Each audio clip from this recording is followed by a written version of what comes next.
In this video, we're going to talk about how complex is your recipe. Is it too complicated to make on a mass scale? Let's get started. Now, why is it important to have a simple recipe when you're trying to launch a food product?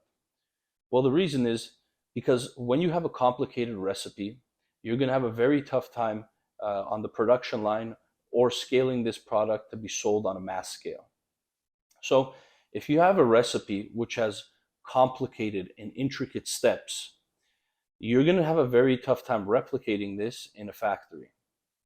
What do I mean by this? So if you are making a product at home, say you're making a pasta sauce, and your pasta sauce includes tomatoes that you have to simmer over a low heat and add oils at a particular time, then take the sauce out of the pan and then put peppers in, which you have to slow roast, and then you have to take them out and put them in the fridge, and then you have to take garlics, which you have to pan fry with onions and all this kind of complicated stuff. And then at the end, you have to recombine them and do a whole bunch of processing. It may be great, again, when you're making it at home. However, this is not a viable option when you're producing this on a mass scale. This is also part of the reason why homemade products always taste slightly different than the ones that you buy in grocery stores. You need to change your recipe and simplify it so that it's going to be very easy to make on a mass scale. So how do you simplify the recipe? Well, for one, you have to reduce the number of ingredients. If your recipe has 20 ingredients, say this pasta sauce, if you use 3 different types of tomatoes and you use 3 different types of onions and 2 different types of mushrooms and a whole bunch of spices and salts and things like this, you have to look at your recipe and say, can I get away with using one tomato, one type of tomato? If I use this one type of tomato, is it really going to change the spirit of this sauce? Is it really going to make it so that it doesn't taste good? Or if you make this sauce with one tomato, you realize it almost tastes the same.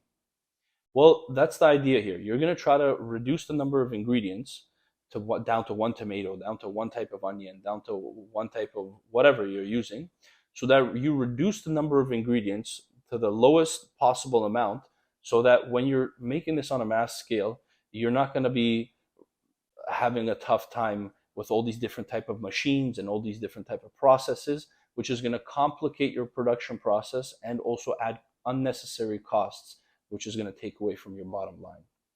So if you have a recipe you have at home, you have to sit down and say, which part of this recipe or this process is necessary and which part of this process is not necessary. And you will find that a bunch of the processes in this recipe are not that necessary to make the final product still taste the same or almost the same. So I'll bring it back to my hot sauce, for example. What I used to do with my hot sauce is take the peppers, and then I used to slow roast the peppers first. Then I used to slow roast the garlic with onions and add a little bit of oil and all this kind of stuff to make it a really good, fun tasting sauce. And I quickly realized this is not going to be a viable option to make on a mass scale. So when we produce our hot sauce in our factory, we don't slow roast peppers or onions or garlics and things like this. We actually got rid of the roasting process altogether. What I found out was that the sauce still tasted almost the same. It didn't have that much of a difference. So somebody who isn't particularly looking and you don't ask them, do you notice a difference in this sauce?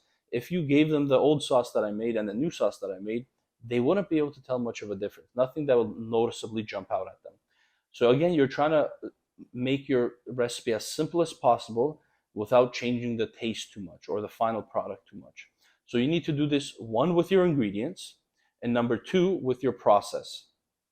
Okay, so guys, so that's the end of this video series. We talked about how to design a product, how to make it more shelf stable. We talked about the availability of ingredients and how to source ingredients. We talked about the cost effectiveness of ingredients. And we talked about the complexity of your recipe and how to reduce the complexity of your recipe. So I hope you learned something in this video series today, and now you're in a better position to launch and start your food business. Go out there and make it happen.